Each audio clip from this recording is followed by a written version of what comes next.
damos gracias en el nombre precioso de nuestro Señor Jesucristo. Te damos a ti la gloria, Señor, porque eres bueno. Tu amor, tu misericordia y tu bondad es para siempre. Señor, sabemos que en tus manos preciosas están nuestras vidas y tú tienes el destino de cada uno de nosotros bajo tu mano preciosa, Señor.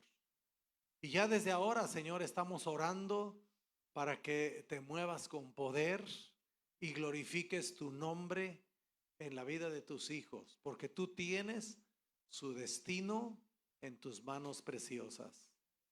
Y ahora oramos que bendigas la palabra, Señor, que la palabra venga y ministre en nuestro corazón, en el nombre precioso de Cristo Jesús.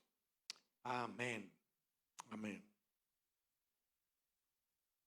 Hubo un joven africano de nombre Anetor Otaibe, un nombrito un poquito extraño para nosotros. Este muchacho perdió a sus padres cuando era muy joven, prácticamente 10 años antes de que él pudiera concluir su escuela secundaria, y pasó muchas penas. Pues a causa de eso no dejó de estudiar, pero el trauma, los golpes hicieron que este muchacho reprobara 2 veces el último año. Y a la tercera, finalmente, como dicen, ¿no? A la tercera es la vencida. A la tercera, él tuvo un encuentro con el Señor, recibió una palabra del Señor y decidió intentarlo por tercera vez. Él andaba vendiendo cosas en la calle, andaba tratando de sobrevivir en medio de su situación, pero finalmente este muchacho no se rindió y en la tercera oportunidad él se graduó y se graduó con honores cuando finalmente lo pudo hacer. Después de eso, él siguió sus estudios y obtuvo un lugar a causa de sus últimas calificaciones, con becas al 100% prácticamente, y finalmente él concluyó una ingeniería mecánica. Hoy, Anetor es un hombre exitoso, es un hombre muy próspero, pero no se quedó ahí. A pesar de que ya había logrado algo en su propia vida, en su orfandad, él decidió que con lo que ganaba iba a servir a jóvenes como él. Y decidió entonces trabajar y apoyar organizaciones que trabajan con chicos huérfanos donde no hay esperanza. Y qué bendición que nosotros podamos tener pues la ayuda, el soporte, dicen aquí, quiere decir que tengan alguien que les ayude económicamente para poder hacerlo. Y entonces los que tenemos esa oportunidad tenemos que ir un nivel más alto todavía, tenemos que ir más allá. La palabra de Dios nos enseña muchos pasajes donde personas que estuvieron en situaciones complicadas, en situaciones difíciles, finalmente lograron éxito y lograron bendición en su vida. Ayer tuve la oportunidad de estar en una de las ceremonias de graduación y me llamó mucho la atención el lugar tan especial, la mención tan especial que se hizo a la comunidad hispana. Había estado en otras graduaciones donde no habían hecho tanta mención de la comunidad hispana, y todavía hacer parte de la ceremonia en español prácticamente, dando un lugar muy especial a el grupo hispano. Y la verdad pues es que somos hispanos y yo me sentía muy orgulloso de estar escuchando las palabras, y eso quiere decir entonces que este país finalmente reconoce que los hispanos tenemos mucho que aportar a esta nación. Abran la palabra del Señor, por favor, en el libro de Daniel, capítulo 1, versículo 3, y voy a estar mencionando varias porciones de la Escritura. Esta palabra la he pensado para ustedes. Durante toda esta semana he estado pensando en todos ustedes que han tenido la bendición de graduar.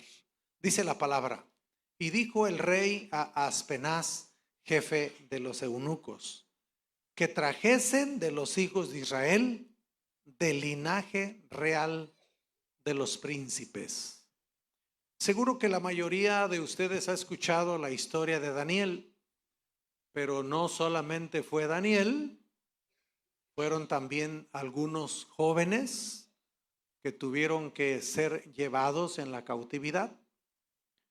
Aún no se ponen de acuerdo los estudiosos, pero la gran mayoría coincide que tanto Daniel como sus compañeros, ellos nacieron en Jerusalén, nacieron en la tierra de Israel, pero después fueron llevados en la cautividad con el rey, con un nombre muy extraño, Nabucodonosor. Ay, se me olvidó buscar ese también. Tengo los otros ahora que voy a compartir con ustedes, pero se me olvidó. Seguramente que podemos investigar después qué significa este nombre. Pero finalmente fueron llevados cautivos. Y cuando uno es cautivo no tiene ningún derecho, no tiene ninguna posibilidad de tener nada, de progresar, de hacer. No tiene absolutamente nada. Yo creo que nosotros no tenemos conciencia de lo que significa ser esclavos. No tenemos conciencia. Porque no la hemos vivido. Simple y sencillamente no la hemos vivido. Ahora mismo, después de esta reunión, cada uno de ustedes irá a donde bien le parece. Algunos a su casa, algunos a un restaurante, algunos a pasear y por supuesto en la tarde agarrarnos a patadas. Podemos hacer lo que queremos. Entonces, lo que pueda ocurrir en nuestra vida realmente está en sus manos. Ya no está en la mano de sus padres, no está en las manos de sus amigos, no está en las manos de nadie, sino está en sus propias manos. Pero estos jóvenes fueron llevados cautivos juntamente con Daniel a un reino que ojalá y que puedan estudiar un poquito de historia, no solamente historia bíblica, porque esta es historia general, aparece en toda la historia de la humanidad. El imperio babilónico, uno de los imperios más fuertes y que está íntimamente relacionado con las cuestiones espirituales, porque Babilonia, en el sentido bíblico, es la cuna de toda la maldad, la cuna de todo lo perverso, la cuna de toda la oscuridad, y es el lugar a donde esta gente fue llevada cautiva. En otras palabras, no fueron llevados a un lugar agradable, fueron llevados a un lugar terrible, con muchísima limitación en todos los sentidos. Así que la palabra del Señor nos enseña que estos jóvenes realmente fueron retados en su propia manera de ser, en su cultura, en su fe, en todos los aspectos de su vida, y tenemos que comprender eso. Ahora, lo primero que me llama la atención cuando leo la historia de Daniel y de sus amigos es precisamente lo que dice este versículo, Daniel capítulo 1, versículo 3. Y dijo el rey a Aspenaz, jefe de los eunucos, que trajese de los hijos de Israel del linaje real de los príncipes. ¿Sabe qué significa esto? Significa que el reino de las tinieblas siempre está procurando, escúchenme con atención, siempre está procurando tomar lo mejor de los hijos de Dios para esclavizarlos y para quitarles su futuro y para quitarles sus sueños. Siempre quiere hacer eso. Y va a ofrecer un montón de oportunidades de tal manera que los príncipes, que lo mejor, porque eso es lo que enseña esta porción, lo mejor. Y basta leer el libro de Daniel. Yo quiero animarles a que lean el libro de Daniel en la Biblia para darse cuenta la clase de jóvenes que eran Daniel y sus amigos, para saber que eran de lo mejor que tenía el pueblo de Israel. Y yo estoy pensando de ustedes, sin menospreciar a nadie, por supuesto, de los que están todavía en el camino y de los que ya pasaron por ese camino. No estoy menospreciando a nadie, pero estoy pensando que ustedes son de lo mejor que tenemos acá. Denles un aplauso, por favor, a los muchachos, porque son una bendición. Y ese es el blanco del enemigo. El blanco del enemigo es lo mejor. Porque si logra quitar la calidad, si logra quitar el impulso, si logra quitar el propósito de sus vidas, entonces no solamente está lastimando su propia vida, sino que al ser los príncipes y al ser lo mejor, entonces se está enfocando casualmente en lastimar al cuerpo de Cristo. Porque cuando quita los propósitos de la vida de cualquiera de nosotros, no solamente son afectados ustedes, son afectadas sus familias, es afectado su futuro y por supuesto que es afectada la iglesia, porque entonces la iglesia sufre el daño. El pasaje que hemos leído nos dicen que fueron escogidos, los buscaron para encontrarlos. Los buscaron muy específicamente. Luego con características muy definidas. No eran cualquier persona. Lo que fuera lo mejor. Y que a partir de ello entonces ellos fueran formados en una cultura completamente diferente a los principios y a los valores que ellos habían recibido. Todos nosotros tenemos un origen distinto. Algunos tuvieron oportunidad de tener familias donde fueron impulsados, educados, enviados a la escuela. Otros posiblemente no. Las historias de muchos de nuestros paisanos son: llegué al primer grado, llegué al segundo grado, llegué al tercer grado. Acá apenas escribo, apenas leo. Y la verdad es que yo les dije un día de estos que yo cambié mi perspectiva y esa era una de mis metas al estar acá, era poder entender. Yo quería aprender la cultura en esta nación. Yo tengo muchos años venir a los Estados Unidos. Yo vengo a los Estados Unidos desde 1984, yo tengo visa. Y ustedes saben que cuando Dios quiere abrirte la puerta, pues el Señor te da todas las facilidades y todas las libertades. Yo fui a la embajada para conseguir mi visa y nunca me preguntaron nada, nunca me dijeron nada. Yo llegué a la ventanilla y me preguntaron a qué me dedicaba y les dije: yo soy pastor. ¿A usted es pastor? Ah, bueno, pues tenga su visa. Y mi primer visa dice ministro ordenado del Evangelio. Cuando no llevé ningún papel y cuando no demostré absolutamente nada. Así que yo tengo muchísimos años ya, pues 1984 estamos hablando de casi 44 años, 42 años, ¿no? Más o menos. O hagan la cuenta, ustedes que acaban de salir.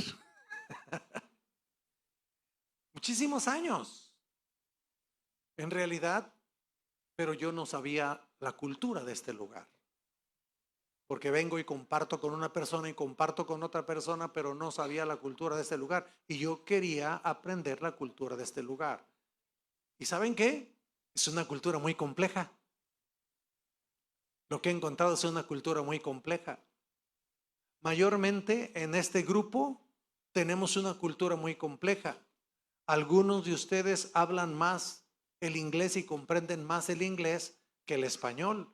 Y algunos hasta han sido obligados por sus propias familias a hablar el español. Como una herencia, como una relación para poder comunicarse. Porque su origen es completamente diferente a todos los demás. Porque, no sé, todos nacieron aquí. Todos nacieron aquí. O alguno todavía es colado de allá. Pues es que ustedes son americanos. Son americanos con cara de hispanos. Pero son americanos.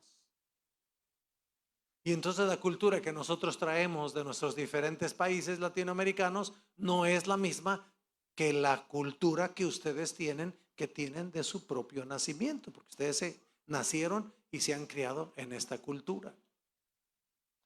Y la cultura de los Estados Unidos es una cultura muy compleja.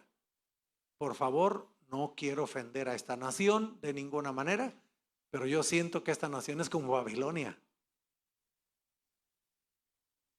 En el sentido de que tiene exactamente de todo. Así como tiene oportunidades para poder sobresalir, para poder salir adelante, así también tiene trampas para destruir los valores más esenciales de la vida. Y que creo que es lo que el Señor nos ha dado. Yo he declarado que es lo que el Señor nos dio para levantar aquí la congregación, y lo que el Señor nos dio fue: voy a hacer de esta congregación familias fuertes y familias unidas. Es la palabra que Dios nos dio.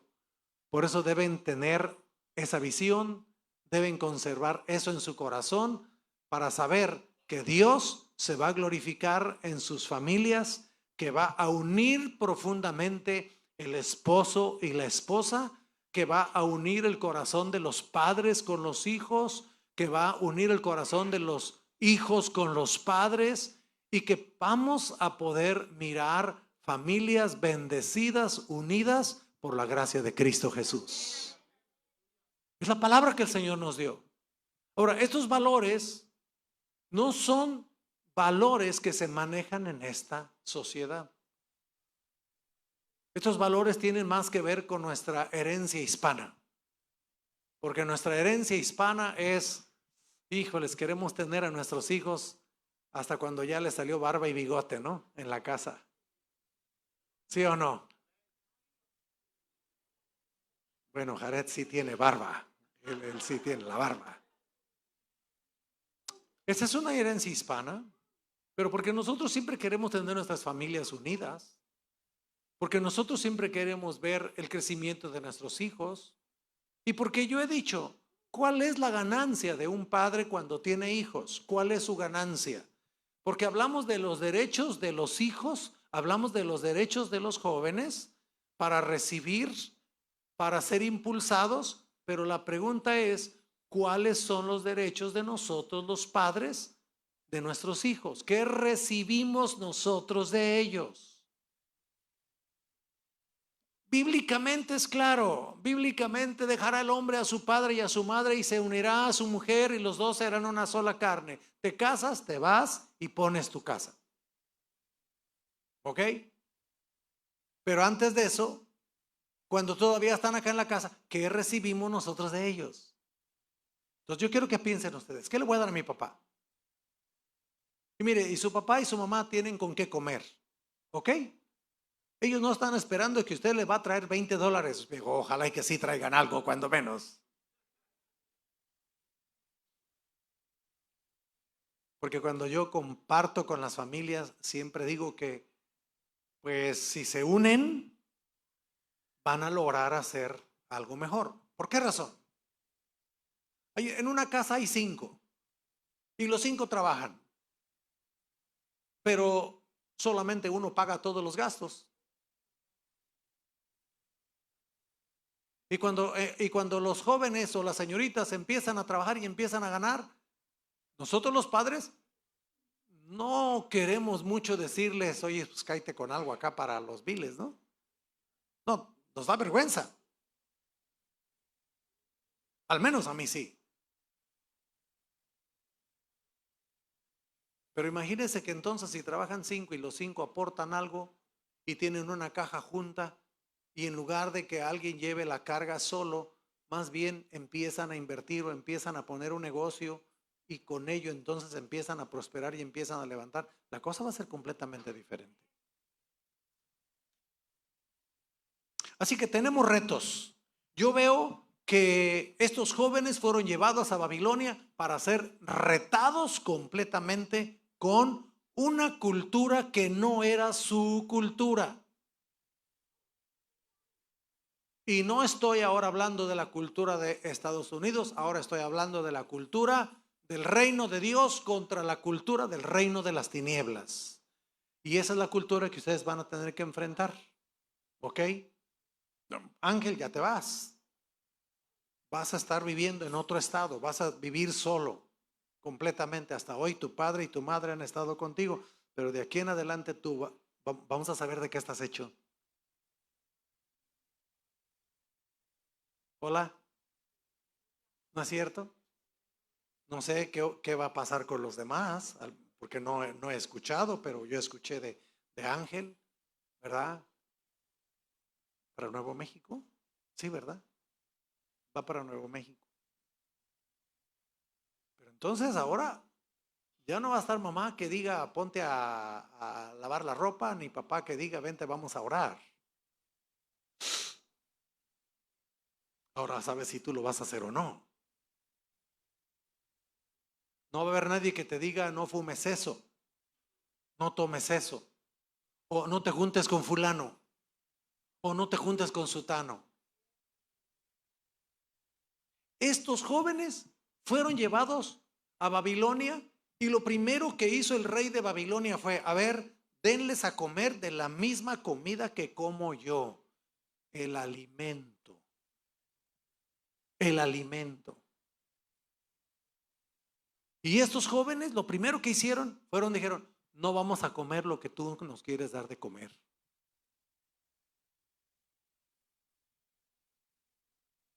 Podremos decir, pues estoy refiriéndome a los muchachos por el reto que tienen por delante, pero eso es para todos. Están comiendo lo que la cultura del reino de las tinieblas les trae para comer. Porque en realidad lo que la palabra del Señor dice aquí en este primer capítulo, cuando termina esta sección de la comida del rey, dice la palabra del Señor, y ellos no se contaminaron con la comida de ellos. ¿Sabe qué se necesita? Carácter, determinación. Y eso solamente viene cuando tú sabes quién eres. Daniel y sus amigos sabían quiénes eran. Ellos eran de los príncipes, ellos eran de lo mejor del pueblo y no estuvieron dispuestos a perder su identidad, porque sabían que si perdían su identidad, lo iban a perder todo. Tenían que tener muy claro para dónde iban. Los nombres. Los nombres. ¿Saben que estos jóvenes enfrentaron este reto de perder su identidad primeramente con sus propios nombres? Hay 4 nombres de estos jóvenes. El primero es Ananías, el segundo es Misael, el tercero es Azarías y el cuarto es Daniel. ¿Qué significan estos nombres? El nombre Ananías, que es el primero que se menciona, les voy a dar el versículo para que lo tengan. En el capítulo 1, ¿ok? Está en el versículo 6. Entre estos estaban Daniel, Ananías, Misael y Azarías. Versículo 6. De los hijos de Judá. A estos, el jefe de los eunucos puso por nombre a Daniel, le puso Belsasar. A Ananías le puso Sadrach. A Misael le puso Mesac. Y a Azarías, Abed-nego. Ahí están los nombres. ¿Pero qué significan sus nombres? El primer nombre, Ananías. Voy a comenzar con él y voy a terminar con Daniel, ¿ok? No te preocupes, hermano, no te preocupes, déjalo aquí, siéntate con él, porque su espíritu va a percibir la palabra de Dios. No te preocupes, ¿ok? Mire, entendamos esto. Alejandra está ya cargando a Nisi. Nisi todavía no puede hablar y seguramente que no nos puede entender del todo. Pero cuando está en la casa de Dios, su espíritu está percibiendo la palabra. En su espíritu está recibiendo el alimento espiritual. Por eso usted debe venir con sus hijos a la casa de Dios, porque es la manera en que ellos van a ser tocados y ministrados. Y yo le digo, a mí no me molesta que alguien, un niño como este, porque son niños finalmente, ¿ok? A mí no me molesta. Yo prefiero tenerlos en la casa de Dios y que el Espíritu de Dios ministre su alma y su corazón. Tengamos conciencia de eso. Bueno, volvamos al asunto. Misael. Así que, Ananías, perdón. Ananías significa amigable. Y tiene un significado tan especial. Si quieren ponerle a Ananías a alguno de sus hijos, los que está, aquí hay una embarazada.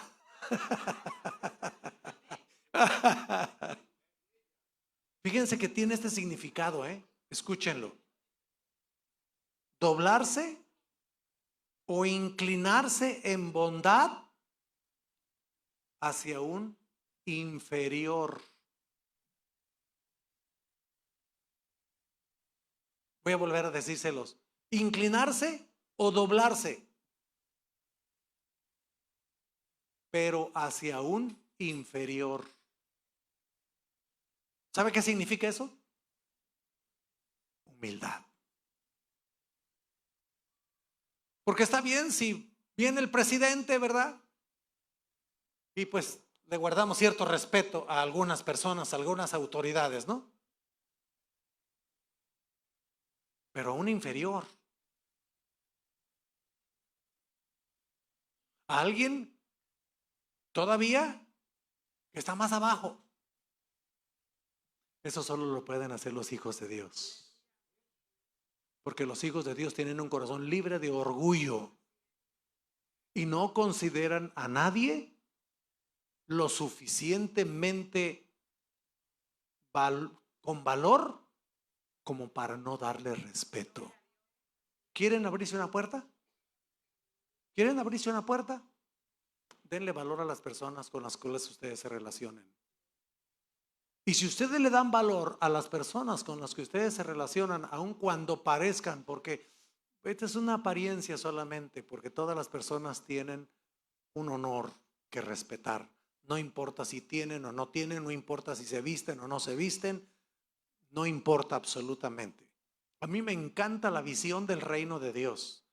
Cuando yo recibí la visión del reino de Dios, yo abracé la visión del reino de Dios, porque la visión del reino de Dios hace que los que tenemos a Cristo en el corazón somos hermanos, somos una familia.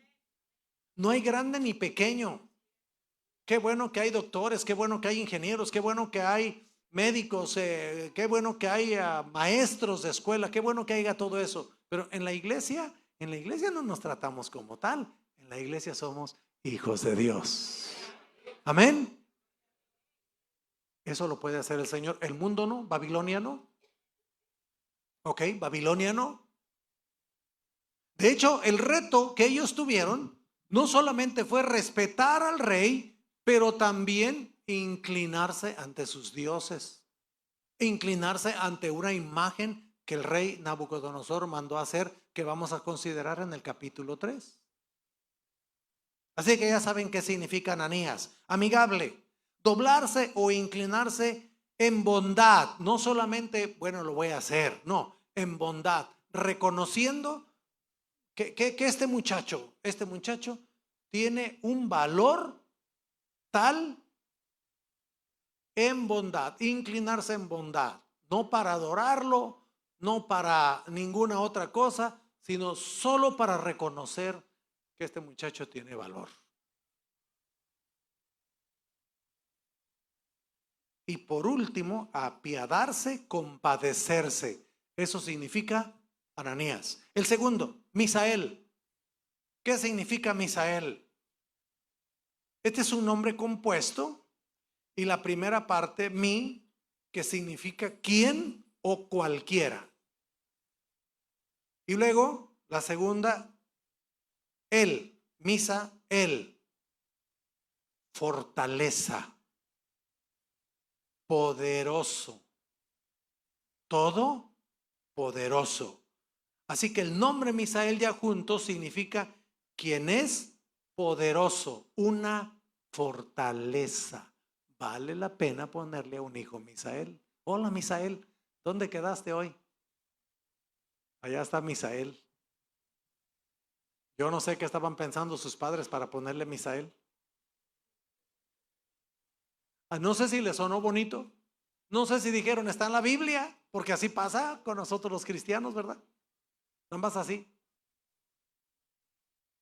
Pero saben, cuando presentamos niños, me gusta decir eso. Que la palabra del Señor en Lucas capítulo 2, cuando vienen a presentar a Jesús al templo, dice, y le puso por nombre Jesús, de acuerdo a como el ángel le había dicho que le tenía que poner. Que sí que no fue un así que vamos a ponerle Caleb, ¿verdad? Y yo no sé por qué sus padres le pusieron Caleb. Sino que tienen que orar. Ustedes dos, ya, pónganse a orar. Rodríguez, pónganse a orar, que el Espíritu Santo les traiga una palabra, cómo tienen que ponerle a su niño o su niña, dependiendo de lo que el Señor quiera regalarles. De tal manera que cuando le pongan el nombre sea un nombre profético. Que lo enlacen desde que está en el vientre para que sea una persona que cumpla con un propósito de Dios. Misael, poderoso, fuerte. No depende de su propia fuerza, depende Él, porque es el nombre de Dios. El Shaddai. ¿La han oído, verdad que sí?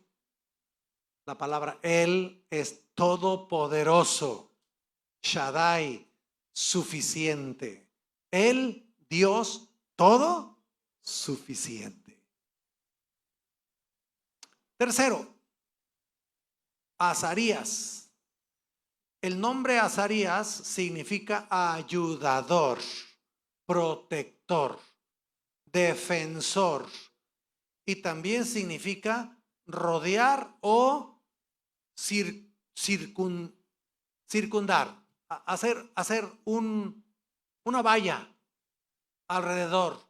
Vea qué cosa, muchachos.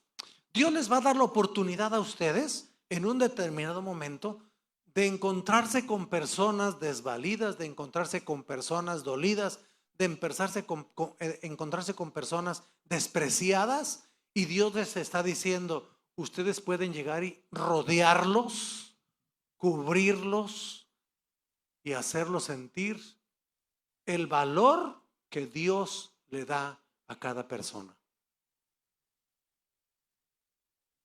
Lo que significa el nombre. Yo sé que nosotros vemos los nombres y no tomamos cuidado. Por eso, pensando en ustedes, no sé, creo que es la primera vez que hago esto, por cierto. El año pasado estuve acá, yo fui a la graduación de Carlita, ¿sí, verdad? Tuve esa oportunidad y pues estaba yo así bien todo sacado de onda, ¿verdad? El año pasado. Hoy, en esta ocasión ya lo pude gozar un poquito más porque ya vi, ¿verdad?, cómo estaba la acción. Había sido invitado a comer tacos a la casa de Noel, que se suspendió. Me debes esos tacos, no te hagas. Pero cuando hablé con la familia, yo le dije, no, pero la ceremonia, ¿dónde es? Yo quiero ir a la ceremonia. Eso fue lo que le dije a su mamá. Yo quiero estar en la ceremonia. porque yo quería no ir a comer tacos. Bueno, sí quiero ir a comer tacos. ¿Para qué es más que la verdad? Pero yo quería el momento en el que recibe el honor de pasar con su toga y su birrete y su nombre es mencionado y su foto o su nombre es puesto en las pantallas. Era una escandalera. Porque además, pues la mayoría, ¿verdad? Eran morenos. Y aquello estaba una escandalera. Pero ¿saben qué? No, yo también me paré y grité y este individuo ni nos volteó a ver siquiera. Todavía estoy resentido con él. Porque, bueno, Jared sí volteó un poquito, así como no queriendo la cosa, ¿verdad? Volteó. Y Génesis también. Pasita tampoco nos peló, ya me acordé. No nos peló, ella nada más estaba viendo a su papá, es todo lo que estaba haciendo. Porque estábamos orgullosos. Y claro, los padres están orgullosos. Su Padre Celestial va a estar orgulloso si ustedes piensan en otros y los rodean y los cubren y los levantan. Les digo que de verdad no hay placer más grande que darse cuenta que su vida puede ser útil para otras personas. ¿Ok? Y luego entonces, este señor les cambia el nombre y les da otro nombre. Voy a ir rápido ya con esto, ¿ok? Los nombres que el mundo te quiere dar. Entonces al primero le pusieron Sadrach. ¿Qué significa Sadrach? No le pongan Sadrach a sus hijos. Sadrach no, ¿eh? Ese no lo pongan. Ay, porque he conocido algunas Dalilas. Dios mío. Mire, que si usted tiene muchachos, si ustedes tienen una amiga que se llama Dalila, chequen si no trae tijeras, ¿ok? Abusados. Porque les quiere volar la cabellera. Abusados. ¿Qué significa Sadrach? Iluminado. Pero iluminado de Acú. ¿Quién es Acú? Acú era uno de los dioses babilonios. Y eso es lo que significa el nombre Sadrach. Iluminado de Acú. Un dios babilonio. Noten cómo los llevan, primeramente, les quieren dar la comida. Ellos rechazan la comida, no se contaminan con la comida. Entonces dicen, bueno, no podemos con esto, ahora entonces les vamos a poner un nombre que los haga pensar en nuestros dioses. Iluminado de Acú. En lugar de iluminado de Jehová, de Yahvé, del Dios que les había dado la vida. Es lo que va a intentar el mundo. Mesac. Estaban relacionados todos. Este no es iluminado de Acú. Mesac es el que honra a Acú. Todo estaba relacionado con uno de sus dioses. El que honra. ¿Qué es lo que el diablo va a intentar con ustedes y con todos nosotros? Que terminemos honrando al diablo y a todas sus mentiras de este mundo. Es lo que va a intentar. Y va a trabajar, y va a trabajar, y va a trabajar, y va a poner trabas, y va a poner trampas, y va a poner trampas en nuestros sentimientos, en lo que sentimos, en lo que pensamos, para que caigamos en las trampas de él. Abed-Nego, pues ya saben, Nego es otro de los dioses babilonios. Ellos tenían muchos dioses, y Abed-Nego significa siervo de Nego. Siervo de Nego. En lengua babilonia, Abed en este caso significa siervo, siervo de Nego. Y entonces, pues ya, primero iluminado, después el que le honra y por último termina siendo su siervo. ¿No es extraño esto? Ese es el camino que el mundo quiere para nosotros. ¿Y a Daniel cómo le pusieron? No les dije Daniel en la primera parte, ahora les voy a decir de Daniel, ¿ok? ¿Qué significa Daniel? La palabra Daniel significa juez, significa poderoso, significa juez de Dios. De que si pueden, no tenemos ningún Daniel aquí en la iglesia, ¿verdad? A ver, recuérdenme.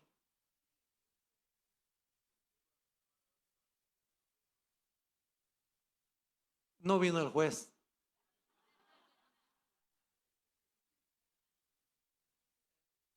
Eso significa Daniel. Dan es una de las tribus de Israel. Cuando lean ustedes en el Antiguo Testamento, siempre que se habla de Dan, dice, Dan mi legislador. Dan mi legislador. O sea, Dan el juez. Daniel es el Señor juez o juez de Dios. Y qué cosa, ¿no? Que nosotros podamos discernir y que nosotros podamos pensar. ¿Qué es la característica más importante de Daniel? Todos lo sabemos, su sabiduría. Y Daniel fue gobernador de Babilonia. Pero le pusieron Belsasar. Y Belsasar significa proteger. Proteger al rey o príncipe. Eso es lo que significa Belsasar. Y Sasar era el otro dios babilonio.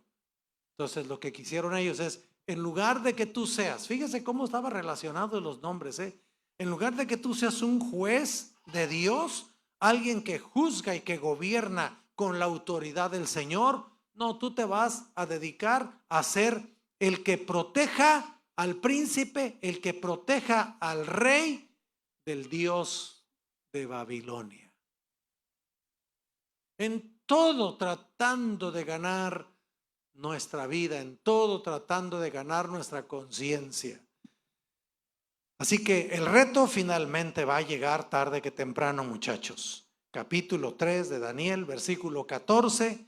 Habló Nabucodonosor y les dijo, es verdad, Sadrach, Mesach y Abednego, que vosotros no honráis a mi Dios, ni adoráis la estatua de oro que he levantado. Todavía no me entra muy bien en pies y en pulgadas, todavía no me entra bien. Así de que saqué las medidas en metros. Ok. Entonces, la altura del ídolo que levantó Nabucodonosor tenía la altura del fondo de este terreno. Desde la entrada hasta acá hay aproximadamente 30 metros. Ahora nada más levántenla así. Y de ese tamaño era la estatua. ¿Y cuánto de ancho? Lo que tienen de ancho esta sección de sillas.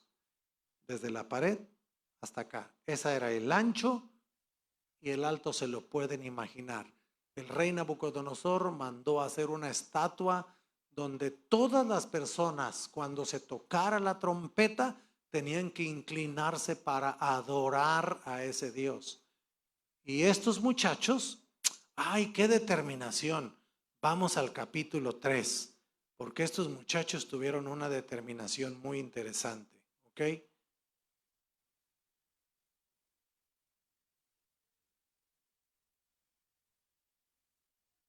Vamos a ver en el capítulo 3, del versículo 16 al 18, Sadrach, Mesach y Abednego respondieron al rey Nabucodonosor diciendo: no es necesario que te respondamos sobre este asunto. He aquí, nuestro Dios, a quien servimos, puede librarnos del horno de fuego ardiendo. Y de tu mano, oh rey, nos librará. Pero lo que me llamó la atención fue lo siguiente. ¿Y si no? O sea, ¿y si no nos libra? O sea, la primera declaración es: nuestro Dios, a quien servimos, nos puede librar del horno de fuego ardiendo. Y si no, quiere decir, es posible que no nos va a librar. Y si no, sepas, oh rey, que de todos modos no serviremos a tus dioses, ni tampoco adoraremos la estatua que has levantado, ni de una manera ni de la otra. Aleluya. Determinación, carácter, definición. ¿Ok? Ya lo dijimos. Ahora vienen nuevos retos. Ahora vienen nuevos retos. Seguro que ustedes han pensado algo hacia el futuro. Déjenme darles esta recomendación. Oren a Dios. ¿Ok? Oren a Dios. ¿Qué hago? ¿Qué hago? Para mí esto no era el final. Este paso que ustedes han dado no es el final. ¿Ok? Puede ser el principio de algo grande. ¿Ok? Oren a Dios. Oren. Permitan que Dios hable a su corazón. Permitan que se abran algunas puertas. Si ustedes toman una determinación como estos muchachos, no vamos a adorar. Primero dijeron, no vamos a comer. Ahora, no vamos a adorar. Había una determinación, había un carácter, había principios, y con ello ellos enfrentaron los retos que la vida da. Muchachos, vienen muchos retos. Cuando uno pasa los años, yo he dicho, ¿por qué no supe esto cuando yo tenía 16 años? ¿Me explico? Pero, sin embargo, de acuerdo a la palabra del Señor, ¿cuántos están de acuerdo conmigo que Él ha cambiado nuestro lamento en baile? Aleluya. Nos vestiste de alegría. Amén. Yo he visto la mano y la bondad del Señor. Sé que la bondad del Señor ha sido buena con todos nosotros. Y Él ha cambiado nuestro lamento en baile y nos va a seguir abriendo puertas de bendición. Pero cuando estamos con jóvenes como ustedes, yo digo, lo tienen por delante todo. Entonces no se detengan. Esto no es el final, apenas es el principio. Echen adelante. Y algo que me gusta mucho. La semana pasada se los pregunté. ¿Qué hay cuando nosotros decimos, seremos como los que sueñan? Les dije que estaba basada ese canto en esa experiencia de estos muchachos. Cuando el Señor hiciere volver la cautividad de Sión, seremos como los que sueñan.